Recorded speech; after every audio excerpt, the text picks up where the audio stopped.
This is the non-fiction piece called Friends with the Wolf, written by me, Todd Navestad.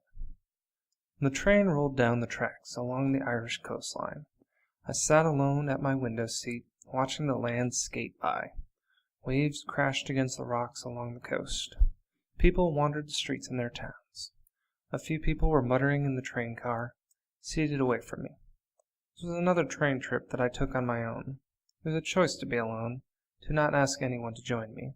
Sometimes my best companion was myself. I leaned my head against the window, watching. In time, we arrived in Dublin. I wandered out of the station, threading my way through the crowds of nameless faces. Streets that I passed alone so often led me through the city and across the bridge spanning the River Liffey. I could see my face in the water below, and the passing silhouettes of whoever's life I happened to be passing through that moment. I arrived somewhere I never thought I would be, and never thought I would belong.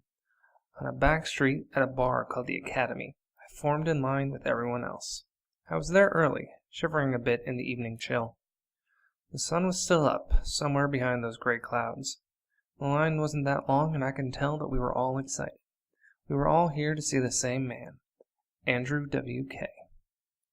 I got my tickets from a guy behind a plastic window. I had to listen hard to get past his accent and all the noise. The hall was empty, nowhere near as many people as I thought would be there. Maybe Andrew wasn't as popular over here. The thin crowd allowed me to find a nice spot on the main floor, right against a guardrail, out of the way of everyone else. And there I planned to stay for however long the concert took.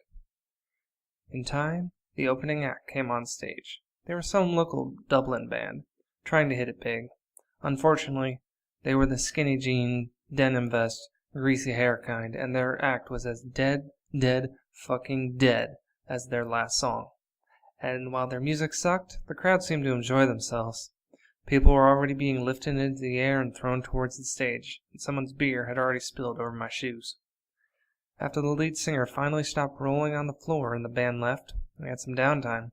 The crew was setting up the stage for the main act. As I waited, I watched the crowd around me. They were the types I had expected. Baggy black pants, plenty of chains, dyed black hair, or startlingly blonde. T-shirts for bands I didn't know, and piercings all around. They reminded me of the friends I had had back in high school, freshman year. As for me, I was dressed in my brown pants, hiking boots, military jacket, and gray hat. Maybe I was hoping to blend into the background and go unnoticed. More people started to stream in, all of them in various kinds of black, or some clashing color. A crowd of unquietness was gathering, and the beer was flowing more freely. I watched a few people make multiple trips to the bar, though they might have been going for friends. I was tempted to get my first drink at that very show, but my ignorance of what to ask for held me back. Not really the place for me to look like a fool. Soon enough the place was packed. I was engulfed in a sea of the alternative and the indie. The crowd was restless, and even before the music began, people were practicing their mosh pit body slams. I stayed leaning against my guardrail, watching. The lights flickered and dimmed, and they all started cheering. We knew what was coming next. First the drummer mounted the stage, then the bassist. With hair nearly as wild as the man we came to see, the guitarist and Sherry Lilly, Andrew's wife, jumped on stage to rev up the crowd. The already raucous crowd reached a kind of frenzy I didn't think was possible. We waited. We knew, but didn't know how long it would be. Finally, the guitarist grabbed the mic and yelled, "Ladies and gentlemen, Andrew W.K."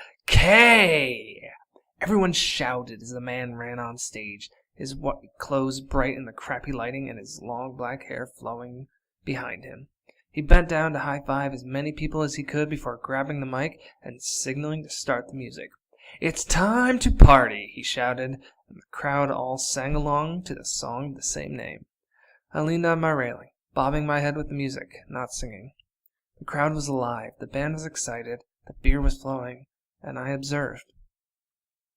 The night continued on. The music was loud, and the energy infectious. The guitar was wild and exciting, the keyboard was electric, and the drums kept the pulse of the show. It was metal, sure, but happy metal, the kind of ridiculous, over-the-top music that could break glass and liven hearts. I couldn't help myself. As the songs came and went, I found myself pumping my fist in the air along with the rest of them. I was shouting the lyrics to every song along with the rest of them. I found myself absorbed into the mosh pit and was throwing myself around with the rest of them. I became a part of them. Despite my best efforts, I was drawn into that mass of humanity, literally and figuratively. Regardless of my desire to stay on the outskirts, to observe, they pulled me in. These people, they mattered to me, if only for a little while. As Andrew sang "She is Beautiful," I sang along, aiming the words at the girl in front of me. I truly didn't think she was, but I felt compelled to tell her all the same. Those I was being shoved into and shoving against weren't a threat. They weren't trying to hurt me, just as I wasn't trying to hurt them. We were friends in a moment, showing affection. After what must have been 3 hours of jumping, shouting, and headbanging, the concert came to a close. As Andrew and his band left the stage, we cheered our hero and called for one last song, for nearly 5 minutes. He didn't come back, not like so many other musicians, where a few extra seconds of clapping get them back for an encore. We stayed and called, willing him to come back. He did, finally. After what seemed like so long, Andrew W.K. came back to us for one last song. "We Want Fun" was our final anthem for the night, a call to all of us to find a little time and enjoy life. And Andrew gave us an example of that, jumping out into the crowd and letting us pass him along like he was floating on the tides. I got a hand on him to help him on this journey. Finally, after the amps were silent, after the lights came back on, after bodies stopped barreling into each other, we left the academy. I drifted away from the rest of the crowd.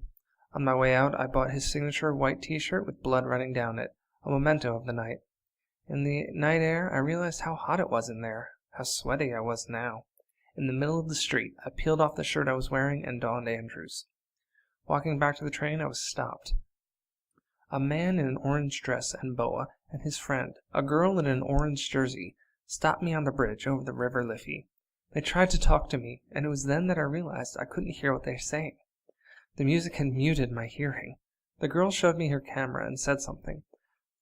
I tried to take their picture, but she shook her head. Her friend in the dress stood next to me, and I realized they wanted my picture. I smiled, wearing my bloody t-shirt, as a man in an orange dress in a foreign country stood next to me, arms around each other's shoulders. I felt out of place as that night began. Concerts were never really my scene, and getting caught in a mosh pit was something that I figured was to be feared. Yet in that chaos, in that madhouse, amid all the drinking and shouting and bodies flying, I felt accepted. I've never seen anyone from that night again, but for a little while there, we were friends.